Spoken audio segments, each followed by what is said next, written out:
ആകാശവാണി. നമസ്കാരം. പ്രാദേശിക വാർത്തകൾ വായിക്കുന്നത് കൃഷ്ണ പ്രകൃതി.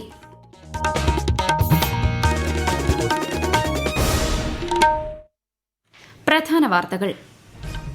സാങ്കേതിക വിദ്യയുടെയും വിജ്ഞാനത്തിന്റെയും സമഗ്ര വികസനത്തിൽ വിദ്യാർത്ഥികൾ പങ്കാളികളാകണമെന്ന് രാഷ്ട്രപതി ദ്രൌപദി മുർമു. തൃശൂർ പൂരം അലങ്കോലപ്പെട്ട സംഭവത്തിൽ സമഗ്രമായ അന്വേഷണം നടത്തുമെന്ന് മുഖ്യമന്ത്രി പിണറായി വിജയൻ. വിസ തട്ടിപ്പുകൾക്കെതിരെ ജനങ്ങൾ ജാഗ്രത പുലർത്തണമെന്നും സന്ദർശക വിസയെന്നത് രാജ്യം സന്ദർശിക്കുന്നതിനുള്ള അനുമതി മാത്രമാണെന്നും നോർക്ക റൂട്ട്സ്. ഹരിയാനയിൽ നിയമസഭാ തിരഞ്ഞെടുപ്പിന്റെ പരസ്യപ്രചാരണം ഇന്ന് അവസാനിക്കും. വോട്ടെണ്ണൽ ഈ മാസം 8-ന്. രാജ്യത്ത് 9 ദിവസം നീണ്ടുനിൽക്കുന്ന നവരാത്രി ആഘോഷങ്ങൾക്ക് ഇന്ന് തുടക്കം. ജനങ്ങൾക്ക് ആശംസകൾ നേർന്ന പ്രധാനമന്ത്രി. നവരാത്രി വിഗ്രഹ ഘോഷയാത്രയുടെ സമാപനം ഇന്ന് അനന്തപുരിയിൽ. സംസ്ഥാന സ്പെഷ്യൽ സ്കൂൾ കലോത്സവത്തിന് ഇന്ന് കണ്ണൂരിൽ തുടക്കം. വാർത്തകൾ വിശദമായി. സാങ്കേതിക വിദ്യയുടെയും വിജ്ഞാനത്തിന്റെയും മേഖലയിൽ സമഗ്ര വികസനം നടത്തുന്ന കാലഘട്ടത്തിൽ വിദ്യാർത്ഥികൾ അതിൽ പങ്കാളികളാകണമെന്ന് രാഷ്ട്രപതി ദ്രൌപദി മുർമു. രാജ്യത്തെ വിദ്യാർത്ഥിനികൾ സമൂഹത്തിന്റെ എല്ലാ മേഖലയിലും തങ്ങളുടെ കഴിവ് തെളിയിക്കണമെന്നും രാഷ്ട്രപതി. ഉദയ്പൂരിൽ മോഹൻലാൽ സുഖാദിയ സർവകലാശാലയിലെ ബിരുദദാന ചടങ്ങിൽ സംസാരിക്കുകയായിരുന്നു രാഷ്ട്രപതി. 2 ദിവസത്തെ സന്ദർശനത്തിനായാണ് രാഷ്ട്രപതി രാജസ്ഥാനിലെത്തിയത്. രാജസ്ഥാൻ സർക്കാർ സംഘടിപ്പിക്കുന്ന ആദി ഗൌരവ് സമാരോഹ് പരിപാടിയിലും രാഷ്ട്രപതി പങ്കെടുക്കും. आपको अध्ययन करना चाहिए. इससे आपको भारत की गौरवशाली परंपराओं के बारे में जानकारी मिलेगी. साथ ही आपको ऐसे विलक्षण व्यक्तियों की जीवन गाथा का परिचय प्राप्त होगा जो आपके लिए आदर्श हो सकते हैं. സ്വച്ഛ് ഭാരത് ദൌത്യം കഴിഞ്ഞ 10 വർഷങ്ങളിൽ സൃഷ്ടിച്ച മാറ്റം സമൂഹ മാധ്യമ പോസ്റ്റിൽ പങ്കുവച്ച് പ്രധാനമന്ത്രി നരേന്ദ്രമോദി. പദ്ധതിയുടെ ഭാഗമായി 12 കോടി ശൌചാലയങ്ങൾ നിർമ്മിച്ചു. നിരവധി മാതൃശിശു മരണങ്ങൾ കുറയ്ക്കാൻ സാധിച്ചതായും പ്രധാനമന്ത്രി പറഞ്ഞു. തൊഴിലവസരങ്ങൾ വർദ്ധിപ്പിക്കുന്നതിനും സാമൂഹ്യ സാമ്പത്തിക ഭേദമന്യേ എല്ലാവരുടെയും അന്തസ്സ് കാത്തുസൂക്ഷിക്കുന്നതിനും സാധിച്ചതായും പ്രധാനമന്ത്രി വ്യക്തമാക്കി. തൃശൂർ പൂരം കുറ്റമറ്റ രീതിയിൽ നടത്താനാണ് സർക്കാർ ശ്രമിച്ചതെന്ന് മുഖ്യമന്ത്രി പിണറായി വിജയൻ. പ്രശ്നങ്ങൾ ഉണ്ടായത് അവസാന ഘട്ടത്തിലാണ്. കേരളത്തിലെ സാമൂഹ്യ അന്തരീക്ഷം അട്ടിമറിക്കാനുള്ള ശ്രമങ്ങൾ നടന്നിരുന്നതായും ആസൂത്രിതമായി വേണം ഇതിനെ കാണാനെന്നും മുഖ്യമന്ത്രി പറഞ്ഞു. അത് ADGP സമർപ്പിച്ച റിപ്പോർട്ടിൽ വ്യക്തമാക്കുന്നുണ്ട്. ADGP report സമഗ്രമല്ല. പൂരം വിഷയത്തിൽ പ്രത്യേക അന്വേഷണം ഉണ്ടാകുമെന്നും മുഖ്യമന്ത്രി പറഞ്ഞു. ADGP വീഴ്ച അന്വേഷിക്കും. ഉദ്യോഗസ്ഥ വീഴ്ച ഉണ്ടായിട്ടുണ്ടെങ്കിൽ അത് സർക്കാർ തലത്തിൽ അന്വേഷിക്കും എന്നും മുഖ്യമന്ത്രി തിരുവനന്തപുരത്ത് വാർത്താ സമ്മേളനത്തിൽ പറഞ്ഞു. 15ാം കേരള നിയമസഭയുടെ 12ാം സമ്മേളനത്തിന് നാളെ തുടക്കമാകും. ഈ മാസം 18 വരെയാകും സഭാ സമ്മേളനം ചേരുക. വയനാട് ഉരുൾപൊട്ടൽ ദുരന്തത്തിൽ മരിച്ചവർക്ക് ആദരാഞ്ജലി അർപ്പിച്ച ശേഷം സഭ വീണ്ടും തിങ്കളാഴ്ച ചേരും. സർക്കാർ കാര്യങ്ങളും അനൌദ്യോഗിക അംഗങ്ങളുടെ കാര്യങ്ങളുമാണ് സഭാ സമ്മേളനത്തിന്റെ പ്രധാന അജണ്ട. വിസ തട്ടിപ്പുകൾക്കെതിരെ ജനങ്ങൾ ജാഗ്രത പുലർത്തണമെന്ന് Norka roots chief executive officer Ajith Kolassery. സന്ദർശക വിസയെന്നത് രാജ്യം സന്ദർശിക്കുന്നതിനുള്ള അനുമതി മാത്രമാണ്. അത് ജോലിക്കായുള്ള അനുമതിയല്ലെന്ന തിരിച്ചറിവ് വേണം. സന്ദർശക വിസയിൽ വിദേശ രാജ്യത്ത് എത്തുന്നവർക്ക് ജോലി ലഭിക്കാൻ അവസരമൊരുക്കുമെന്ന നിലയിൽ റിക്രൂട്ട്മെന്റ് ഏജൻസികൾ വാഗ്ദാനം ചെയ്യുന്നുണ്ടെങ്കിൽ അത് തട്ടിപ്പാണെന്ന് തിരിച്ചറിയണം. ഒരു രാജ്യവും സന്ദർശക വിസയിൽ ജോലി അനുവദിക്കില്ലെന്നും അദ്ദേഹം പറഞ്ഞു. ഹരിയാനയിൽ നിയമസഭാ തിരഞ്ഞെടുപ്പിന്റെ പരസ്യപ്രചാരണം ഇന്ന് അവസാനിക്കും. മറ്റന്നാളാണ് 90 അംഗ ഹരിയാന നിയമസഭയിലേക്കുള്ള ഒറ്റഘട്ട വോട്ടെടുപ്പ്. ഈ മാസം 8-ന് ജമ്മു കശ്മീരിനൊപ്പമാണ് ഹരിയാനയിലും വോട്ടെണ്ണൽ.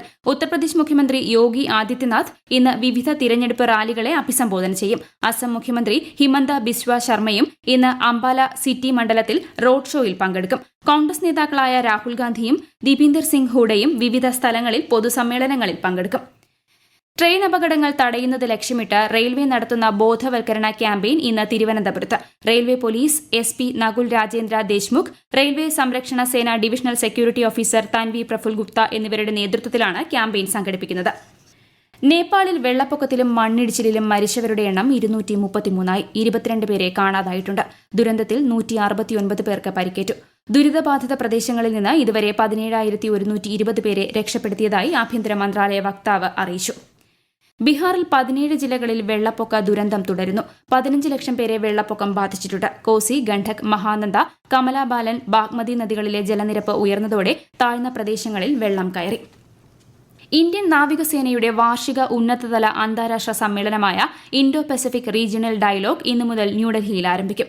ഇൻഡോ പസഫിക് മേഖലയിലെ വിഭവങ്ങൾ, ജിയോ പൊളിറ്റിക്സ്, സുരക്ഷ എന്നതാണ് 3 ദിവസത്തെ സമ്മേളനത്തിന്റെ പ്രമേയം. രാജ്യരക്ഷാമന്ത്രി രാജ്നാഥ് സിംഗ് നാളെ സമ്മേളനത്തെ അഭിസംബോധന ചെയ്യും. ഇൻഡോ പസഫിക് മേഖലയിലെ സമഗ്രമായ സമുദ്ര സുരക്ഷാ പ്രശ്നങ്ങളെ അഭിസംബോധന ചെയ്യുകയാണ് സമ്മേളനത്തിന്റെ ലക്ഷ്യം.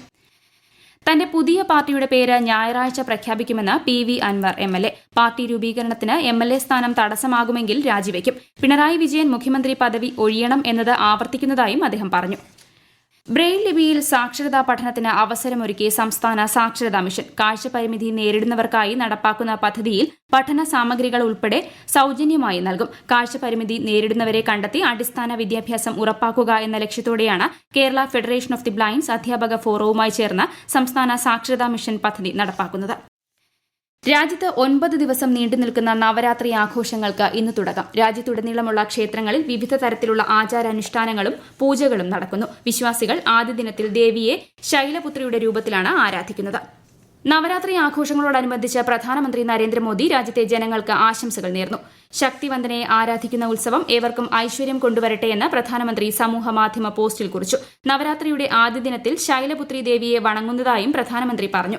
രാജ്യത്തെ എല്ലാവർക്കും ദേവിയുടെ അനുഗ്രഹം ഉണ്ടാകട്ടെയെന്നും പ്രധാനമന്ത്രി ആശംസിച്ചു. ഭാരതത്തിൽ എല്ലായിടത്തും ഒരേ സന്ദേശമാണ് നവരാത്രി ആഘോഷം പകർന്നു നൽകുന്നതെന്ന് ഗവർണർ ആരിഫ് മുഹമ്മദ് ഖാൻ. കേസരി ഭവനിൽ നടക്കുന്ന നവരാത്രി ആഘോഷ പരിപാടികളുടെ ഉദ്ഘാടനം നിർവഹിക്കുകയായിരുന്നു ഗവർണർ. അനന്തപുരിയിലെ നവരാത്രി പൂജയോടനുബന്ധിച്ചുള്ള നവരാത്രി വിഗ്രഹ ഘോഷയാത്ര ഇന്ന് തിരുവനന്തപുരത്ത് സമാപിക്കും. ചൊവ്വാഴ്ച പത്മനാഭപുരം കൊട്ടാരത്തിൽ നിന്നാണ് ഘോഷയാത്ര ആരംഭിച്ചത്. കൂടുതൽ വിവരങ്ങളുമായി ആകാശവാണി തിരുവനന്തപുരം ജില്ലാ പ്രതിനിധി രജു കോലിയക്കോട്. ഇന്നലെ തിരുവനന്തപുരത്തെത്തിയ നവരാത്രി വിഗ്രഹ ഘോഷയാത്ര ഇന്ന് രാവിലെ നെയ്യാറ്റിൻകരയിൽ നിന്ന് പുറപ്പെട്ടു. ഉച്ചയ്ക്ക് 2 മണിയോടെ കരമനയിലെത്തുന്ന ഘോഷയാത്ര വൈകുന്നേരം 6:30 ശ്രീപത്മനാഭസ്വാമി ക്ഷേത്രത്തിൽ സമാപിക്കും. ഘോഷയാത്രയ്ക്ക് തിരുവിതാംകൂർ രാജകുടുംബാംഗങ്ങൾ ആചാരപരമായ വരവേൽപ്പ് നൽകും. പിന്നീട് സരസ്വതി വിഗ്രഹത്തെ കിഴക്കേ നടയിലെ നവരാത്രി മണ്ഡപത്തിൽ പ്രതിഷ്ഠിക്കും. കുമാരസ്വാമിയെ ആര്യശാല ക്ഷേത്രത്തിലും 300 നങ്കയെ ചെന്തിട്ട ക്ഷേത്രത്തിലും പൂജയ്ക്കിരുത്തുന്നതോടെ നവരാത്രി ആഘോഷങ്ങൾക്ക് തുടക്കമാകും. നവരാത്രി വിഗ്രഹ ഘോഷയാത്രയോടനുബന്ധിച്ച് തിരുവനന്തപുരം നഗരത്തിൽ ഇന്ന് രാത്രി 8 മണിവരെ ഗതാഗത നിയന്ത്രണം ഏർപ്പെടുത്തിയിട്ടുണ്ട്. പള്ളിച്ചൽ മുതൽ ശ്രീപത്മനാഭസ്വാമി ക്ഷേത്രം വരെയാണ് ഗതാഗത ക്രമീകരണം. കേരളത്തിൽ അടുത്ത 4 ദിവസം വ്യാപക മഴയ്ക്ക് സാധ്യതയെന്ന് കേന്ദ്ര കാലാവസ്ഥാ വകുപ്പ്. പത്തനംതിട്ട, കോട്ടയം, ഇടുക്കി ജില്ലകളിൽ ഇന്ന് മഞ്ഞ ജാഗ്രത പ്രഖ്യാപിച്ചു. ഈ വാർത്തകൾ ആകാശവാണിയിൽ നിന്ന്.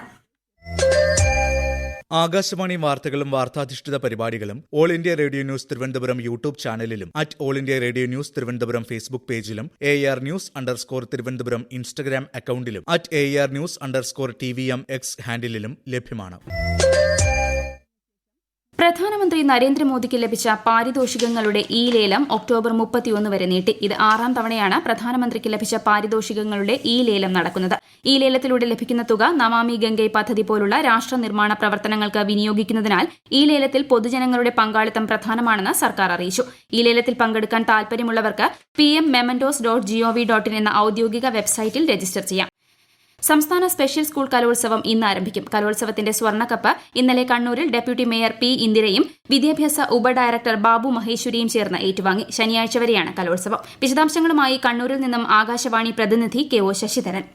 ഗവൺമെന്റ് എയ്ഡഡ്, അൺഎയ്ഡഡ് മേഖലകളിലെ വിവിധ സ്കൂളുകളിൽ നിന്നായി 1600ഓളം കുട്ടികൾ മേളയിൽ പങ്കെടുക്കുന്നുണ്ട്. Kannur municipal school, Thalap mixed UP school എന്നിവിടങ്ങളിലായി 8 വേദികളാണ് ഒരുക്കിയിട്ടുള്ളത്. ബുദ്ധിപരമായ വെല്ലുവിളികൾ നേരിടുന്ന കുട്ടികൾക്കായി 9 ഇനങ്ങളിലും, കേൾവി പരിമിതിയുള്ള കുട്ടികൾക്കായി 15 ഇനങ്ങളിലും, കാഴ്ച പരിമിതിയുള്ള കുട്ടികൾക്കായി 19 ഇനങ്ങളിലുമാണ് മത്സരങ്ങൾ നടക്കുന്നത്. കുട്ടികൾക്കുള്ള ഭക്ഷണം പ്രധാന വേദിയായ മുനിസിപ്പൽ സ്കൂളിലാണ് ഒരുക്കിയിരിക്കുന്നത്.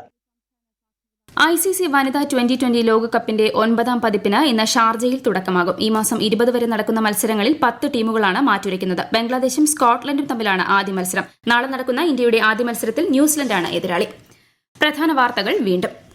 സാങ്കേതിക വിദ്യയുടെയും വിജ്ഞാനത്തിന്റെയും സമഗ്ര വികസനത്തിൽ വിദ്യാർത്ഥികൾ പങ്കാളികളാകണമെന്ന് രാഷ്ട്രപതി ദ്രൌപദി മുർമു. തൃശൂർ പൂരം അലങ്കോലപ്പെട്ട സംഭവത്തിൽ സമഗ്രമായ അന്വേഷണം നടത്തുമെന്ന് മുഖ്യമന്ത്രി പിണറായി വിജയൻ.